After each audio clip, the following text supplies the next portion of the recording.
안녕하세요, 여러분. 오늘은 놀라운 소식을 전해드릴게요. 최근 30년 동안의 노화 연구 결과로 밝혀진 건강하고 긴 수명을 누리기 위한 비밀이 드디어 나왔습니다. 한국의 자랑스러운 75세 교수님이 우리나라만의 장수 음식 4가지를 발견하셨어요. 이 대가적인 노화 연구의 주인공은 박상철 교수로, 그는 전 세계적으로 잘 알려진 노화 연구의 권위자 중 한 명입니다. 그의 놀라운 연구 결과로 인해 노인의학협회 회장상과 올해 과학자상을 수상하며 큰 경의를 이루었습니다. 박 교수는 오래 살기는 당연한 일이지만 그 길을 선택하는 것은 결국 우리 자신의 의지에 달려 있다고 강조하고 있어요. 하지만 장수 비결은 오직 의지만으로 결정되는 것은 아닙니다.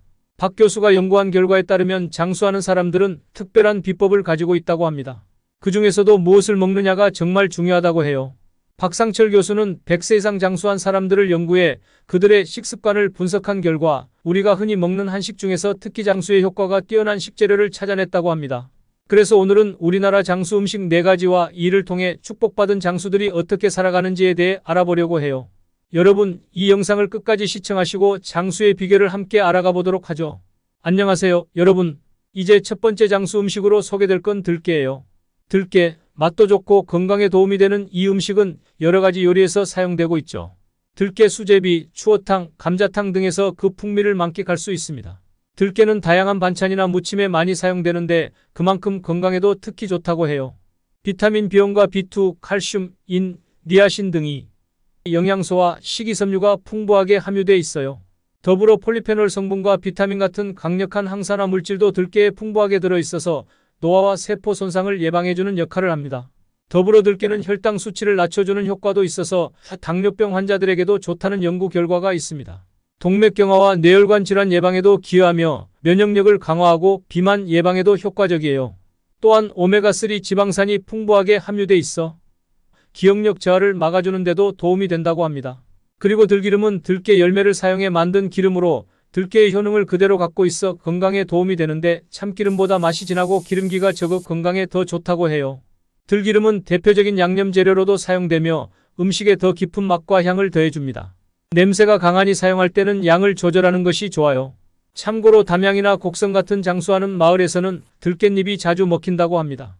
들깻잎에는 폴리페놀 성분과 식이섬유가 풍부해서 더 건강에 정말 좋아요. 주로 장아찌나 쌈으로 즐겨 먹는데 특히 눈 건강에 도움이 되는 루테인도 들어있어서 더욱 좋다고 할 수 있죠. 우리나라는 깻잎을 많이 먹는 나라 중 하나로 깻잎을 다양한 음식에 활용하는 전통이 깊게 자리 잡고 있어요. 이는 우리의 건강을 지키는 한 방법이라고 할 수 있죠. 들깻잎이 가진 다양한 영양소와 건강에 미치는 긍정적인 효과를 알아보면서 여러분도 깻잎을 다양한 음식에 활용하여 먹어보는 건 어떨까요? 두 번째 장수 음식으로 김에 대해 알아보려고 해요.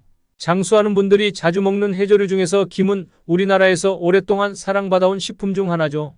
삼국유사에 따르면 신라시대부터 김을 즐겨 먹었다고 전해져 왔는데 이런 전통적인 식문화가 발전하면서 김 양식이 다양하게 발전했습니다.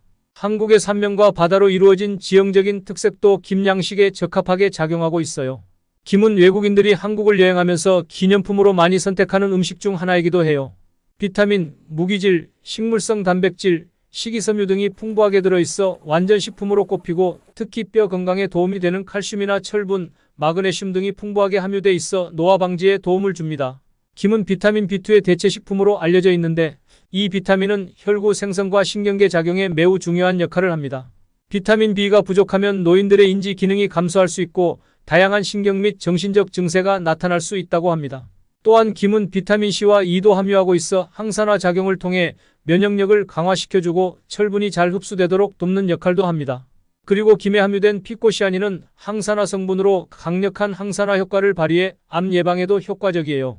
특히 당뇨병 환자들은 약으로 인해 비타민 B2의 흡수가 방해되어 영양 부족을 겪기 쉬운데 김을 섭취함으로써 이런 영양 부족을 보완할 수 있어요.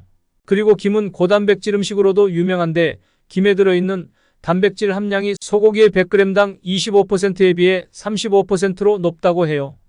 김5장이면 달걀 하나에 들어있는 단백질을 섭취하는 것과 같다고 하니까 건강관리를 위해 김을 섭취해 보시는 건 어떨까요? 그리고 김을 드실 때는 기름과 함께 섭취하는 것이 좋다고 하는데 김에 함유된 영양소들을 효율적으로 흡수하기 위해서라고 해요. 김은 단독으로 섭취하면 몸에서 잘 흡수되지 못한다고 하는데 참기름이나 들기름에 간장을 넣어 찍어 드시면 더욱 맛있게 즐길 수 있을 거예요. 이제 세 번째로 소개할 장수 음식은 나물입니다. 채소에는 항산화 물질과 세포 돌연변이를 억제하는 성분이 가득 들어 있어요. 과일에는 항산화 물질이 많지만 돌연변이 억제 성분은 적다고 하는데 그래서 채소가 몸에 더 좋다고 할 수 있겠죠. 채소를 익히지 않고 먹는 것이 영양 성분이 덜 파괴돼서 좋다고 생각하는 분들이 많지만 무조건 그렇지 않아요. 나물을 익히면 부피가 줄어들어서 생으로 먹는 것보다 훨씬 더 많은 양의 채소를 섭취할 수 있기 때문이에요. 연구에 따르면 영양소가 조금 파괴되더라도 충분한 양의 채소를 먹는 것이 더 이롭다고 하니까 한국인들이 나물 무침을 만들어 먹는 것은 현명한 선택이라고 할 수 있어요.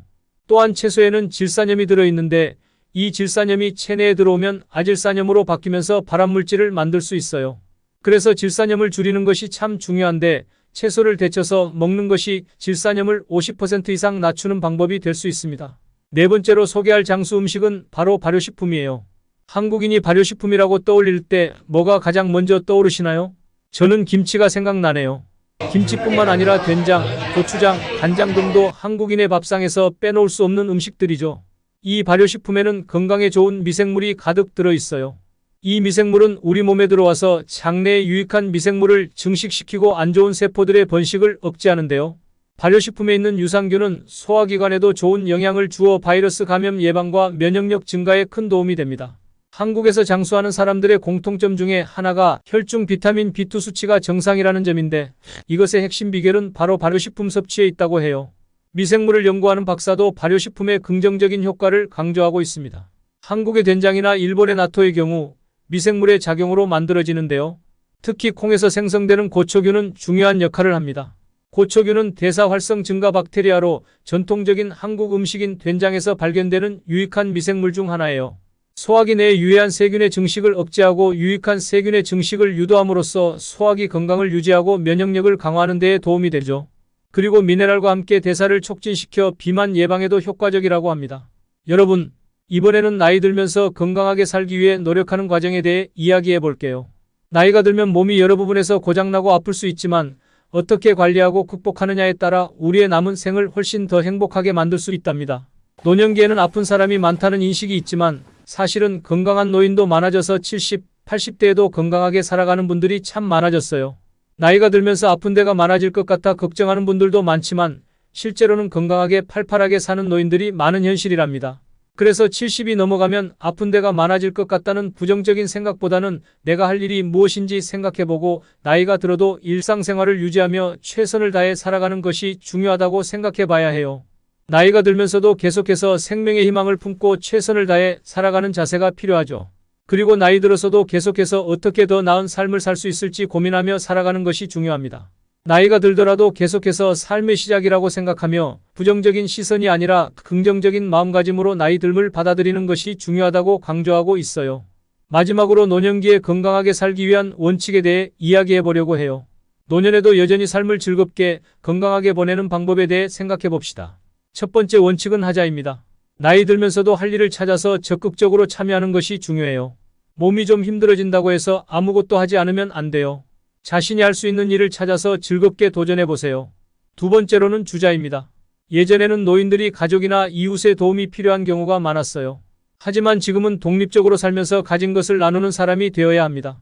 재능을 나누고 능동적인 나눔이 행복한 노후를 만들어갈 거예요. 세 번째는 배우자입니다. 계속해서 새로운 것을 배워야 합니다. 세상은 빠르게 변하고 있어서 변화를 따라가기 위해서는 계속해서 학습하는 자세가 필요하죠. 나이가 들어도 새로운 것을 배우며 적응해 나가는 것이 중요합니다. 그렇게 해서 건강한 장수를 위한 3가지 원칙을 생활 속에서 적용할 수 있을 거예요. 노화는 이런 원칙들을 기반으로 건강하고 행복한 노년을 보내는데 우리도 이런 마음가짐을 가져보면 좋을 것 같아요. 이제 100세를 넘어 120세 시대가 다가오고 있다고 하니 우리도 건강하고 행복한 삶을 위해 노력해 봐야겠죠? 여러분도 오늘의 이야기가 도움이 되었으면 좋겠어요. 구독과 좋아요도 부탁드립니다. 즐거운 하루 보내세요.